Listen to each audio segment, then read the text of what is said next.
Hello once again, fellow flight simmers. Here I am making another video. This one is in response to a couple of comments that I got on one of my previous videos where I was testing Xplane 1150 Beta 4 with Vulkan enabled, where I was comparing the frame rates that I was getting compared to without Vulkan. And the two commenters, they said that my anti-aliasing settings were too high and that I can possibly gain 10 to 15 frames per second if I lowered it. So from what I remember, when I was running 1141 on my computer, it didn't seem to make too much of a difference. A lot of the testing that I did was only at an airport. You know, I didn't test while I was flying. So in this video, I'm just going to basically show what a difference it makes on my system here, and maybe I'll do also another little section flying over Seattle. This here is the Seattle Airport's XP, so it's not the default Xplane Airport, and it's also Orbix Washington behind it, Orbix True Earth. So the frame rates that I'm getting here is for my particular system, is not default Xplane, and so maybe everybody else's will be a little bit different. And that's what I try to tell people a lot of times, that whatever changes I make to my system that either help it or make it worse, it might not be the same for other people. Every system behaves differently. Every system is either GPU bottlenecked or CPU bottlenecked. I believe in my system, I think the CPU is my bottleneck. But anyways, let's go ahead and start this. I'm gonna just go through the different settings and see what frame rates we're getting on each. So right here, right now, what I'm running with, as I've mentioned it many times before, I'm running Intel Core i7 8700K, and it's overclocked to 5 gigahertz. So as you can see right now, it's running at 5 gigahertz, and basically it's running pretty cool at 63, 61 degrees. Sometimes it goes up a little higher, but most of the time it stays pretty good. So that's what I got there. And then as far as memory, I'm running 32 gigs of DDR4 3400 megahertz. And as you can see, it's only using about 14 gigs right now of the RAM, so I still have 17 available. Alright, so this first one here, I'm going to show you the Xplane settings that I'm running right now. So I got, as you can see, the settings, visual effects are on high HDR, the texture quality is on high, the anti-aliasing right now I have it all the way off, and the draw shadows on scenery is not enabled. And of course, everybody probably knows by now, these over here on this side are the GPU settings. These over here on this side are the CPU settings. So like right now, I have the number of world objects on maximum, the reflection detail I always have it off, and the parked aircraft I have it checked, and I am running Vulkan.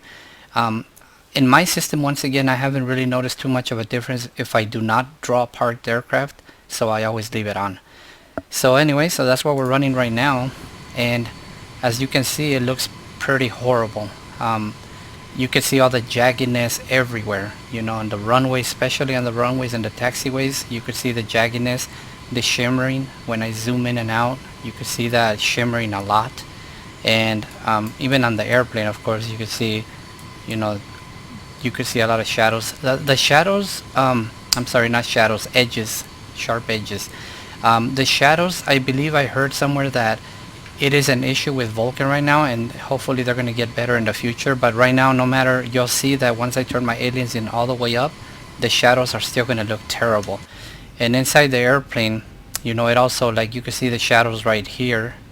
Everywhere you can see shadows, you could see that there's very, very bad edges on them everywhere right there, but that's not going to get fixed. On the wiper, you could see the jaggedness, and on the glare shield right here. So we'll see what difference it makes. Right here inside the cockpit, I'm getting about 38 frames a second, and if I go back outside, once again, I'm also getting about 37, 38 frames a second right there. So now I'm going to go ahead and move it up to the first notch, which is FXAA, and I'm gonna see what a difference that makes. Alright, so we're back, and still we're getting about 37 frames a second, but as you can see, it got a little bit smoother already.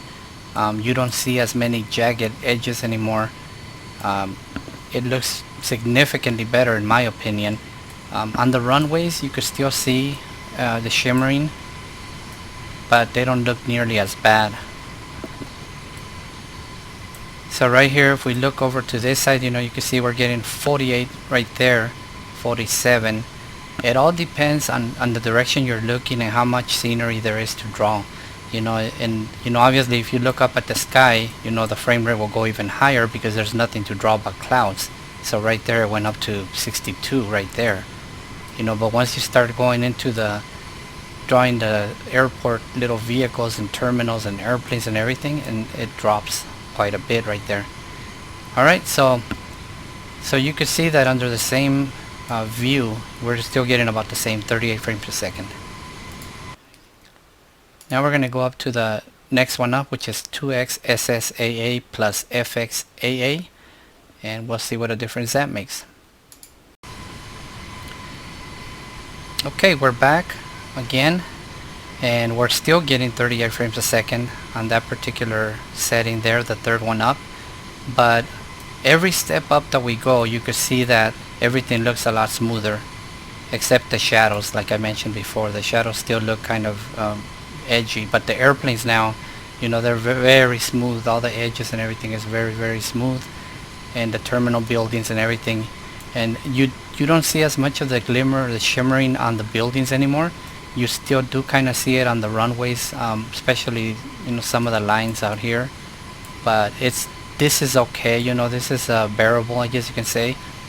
And once again, if we go to the view where we had about 50 something frames, it looks like we still got 54 right there, 56. If we look up at the sky, we're still getting 63, 66. So it doesn't seem to make too much of a difference.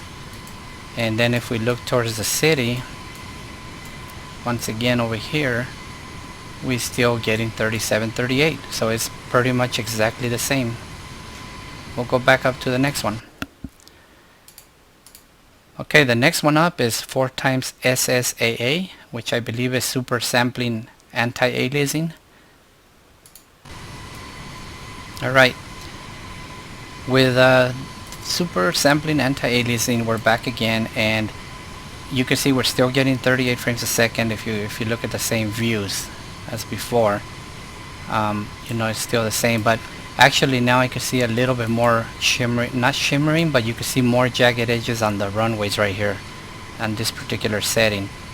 So a lot of other things look a lot smoother, but the runways once again look jagged. And right here we're still getting 52, 53 frames a second, where we were getting about 53, 55. So exactly the same. We'll look up at the sky again. We're still getting 62, 60, 63. So it doesn't really make a difference. This is what I'm trying to reiterate pretty much, that on my system it does not make a difference how low or how high I have the anti-aliasing, at least while I'm on the ground, because it's still having to draw all these objects. Maybe some in the air, and I'm gonna try that right now. Maybe it will make a difference, and we'll check it out. So I'm gonna go up to the next level now. The next one is 4 times SSAA plus FXAA. We'll see what a difference that one makes. Okay, we're back again with the one from the top. Now everything looks so much smoother. I mean, it's so nice right now. Even the runways, really, when you move you can still see the shimmering a little bit, but once you stop, they look pretty good, pretty smooth all the way around.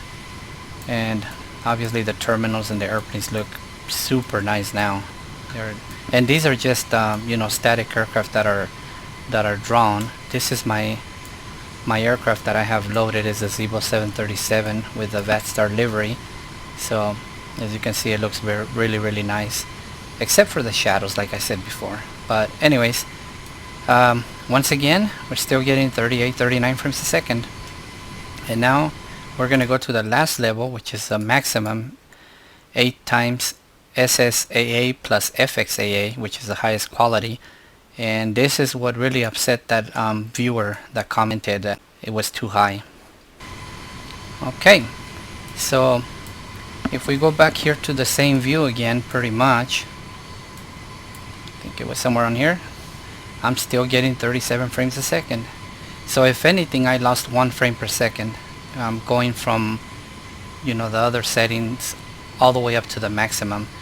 But now, you know, everything is much more detailed, much more smooth and beautiful. And even in this setting, when you move around a little, you might see a little bit of shimmering, but for the most part, it's nice.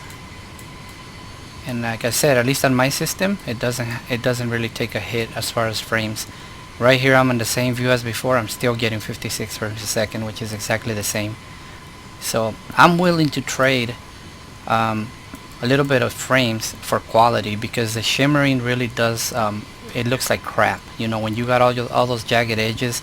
So as long as I can stay above 32 frames a second, I'm okay with it. You know, I'd rather just have a nicer, smoother sim and then 60 frames a second that looks like crap. So anyways, and now if we go back inside the cockpit, now you can see that everything looks really nice and smooth, like the windshield wipers, the glare shield, everything has really nice edges except for the shadows, like I was telling you guys earlier. But hopefully they'll fix that with a future update to Vulkan, and we'll see how that goes. So I'm gonna go ahead and fly towards the Seattle area, and I will do, you know, make some changes. Maybe I won't go through the entire range, but I'll make some changes when I'm over the city and going by the clouds and everything. And up there, I think it might make a difference, but we'll find out.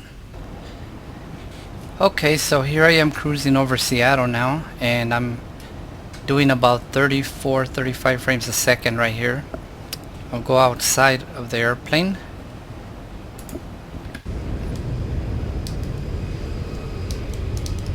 So right here we're getting about 47, 48, and it changes depending on, you know, what you're looking at. Like I said before, how much you have to draw.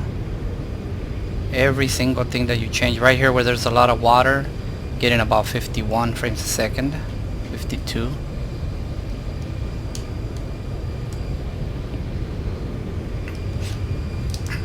But overall, I guess it's safe to say that, like right there, 43, 44 frames a second is pretty good right there. So what I'm gonna do is I'm gonna go ahead and change it. I'm gonna change it one lower for now, just to see what it does here. Okay, so I'm still getting 48, 44, 46 frames a second right there.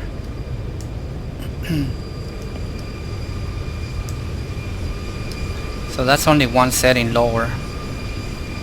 So I'm gonna go ahead and change it down one more here. Now we're coming up on downtown Seattle, so there's a lot more buildings and stuff though. So I'll go down to 4 times SSAA now. And we're getting 46, 47, the same exact thing still.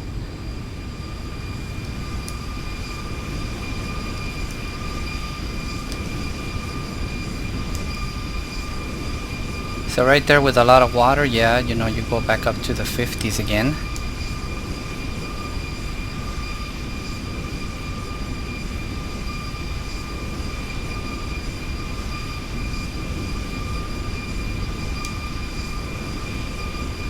Yeah, right there we're doing 60.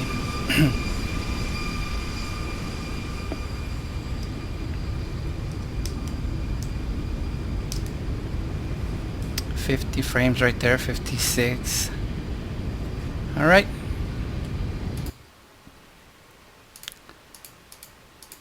I'm gonna go down to 2x SSAA plus FXAA. Okay, right there we're getting 59, 60.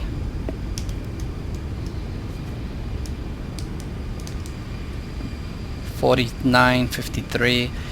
So when I go down to this setting, up in the air, it does seem like it does make a little bit of a difference here.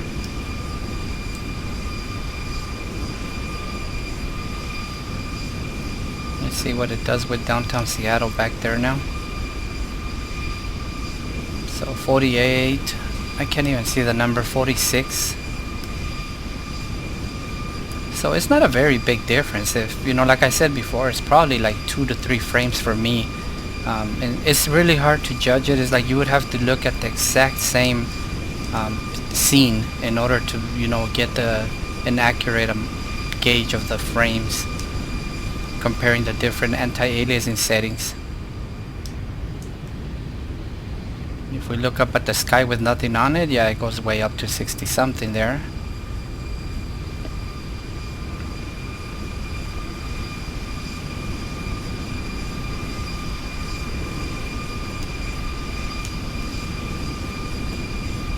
Okay.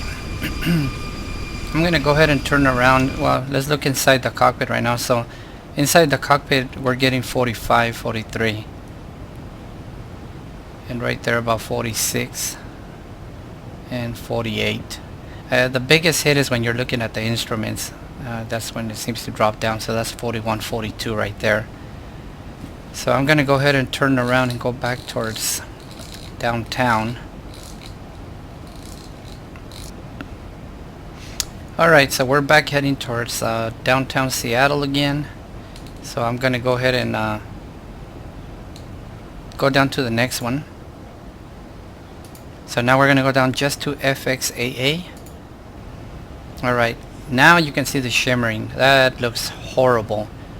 And we're still getting only 39, 38 frames a second inside the cockpit here. So, I mean, that looks like there's, you know, like very hot weather with that shimmering going on right there. It looks horrible, and we didn't improve at all on our frame rates. If we go outside, oh, it looks even worse. Some areas don't look too bad depending on your angle. So right there we are getting 52 frames a second here, but only 41 there when you got Seattle down there in the background. And you can see how bad it's shimmering. And the bridge over there on the upper left, you can see how bad it looks, and we're still only getting 43 frames a second. And now I'm going to turn the anti-aliasing completely off so it can look the worst possible, you know, that it could look as far as anti-aliasing is concerned. Alright, so we're still getting 37, 40 frames a second, 37, 38, and it actually doesn't look much worse than the other one as far as the shimmering. It looks about the same, but we also didn't lose any frames per second. So I'm gonna stay right here in this particular view, and I'm gonna change it to the maximum again. So remember, we were doing about 37, 38, and now we're gonna go back to the maximum in that exact same location and that exact same view, and we're gonna see what it gets there.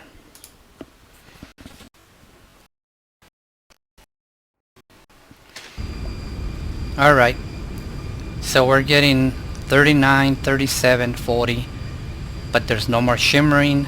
Everything is smooth. So like I said before, I don't gain almost no frames per second on a particular scenario.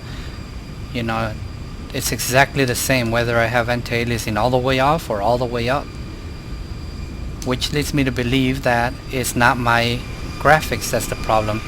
So now if I look at this scene right here, and I'm gonna change the number of world objects to medium, because this, remember, this will prove if it's a CPU bottleneck or if it's my video card bottleneck, which I don't believe it is because it's a 1080 Ti. Okay, so now we're back with the number of world objects reduced to medium, which I believe is going to make a dramatic difference because of the CPU bottleneck that I believe my computer has. So everything else is the same. The anti-aliasing is on the highest. These two are on high, the same, and the reflection is off. The only thing that I changed was the number of world objects, and it's going to look a lot worse because, you know, that's what reducing the number of world objects does. And that's why it's such a big frame rate hit, because of the processing that that has to go on in order to draw all those little buildings and stuff. So here I got 50 frames, 51 frames. So it's it doesn't even look too bad, except that you can see that there's a lot less 3D buildings now. So by doing this, I did gain about 12 frames per second right here.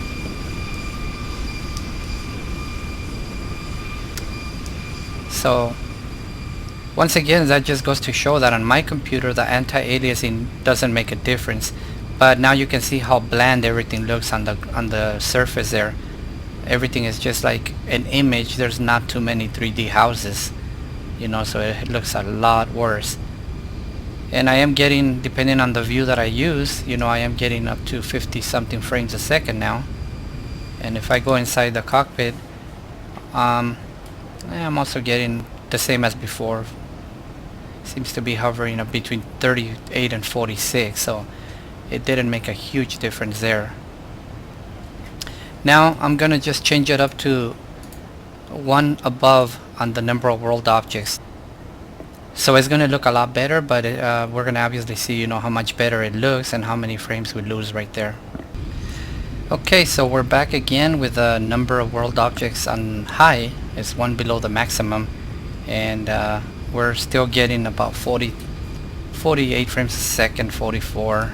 It keeps changing still, but let's see if I can straighten out this airplane here.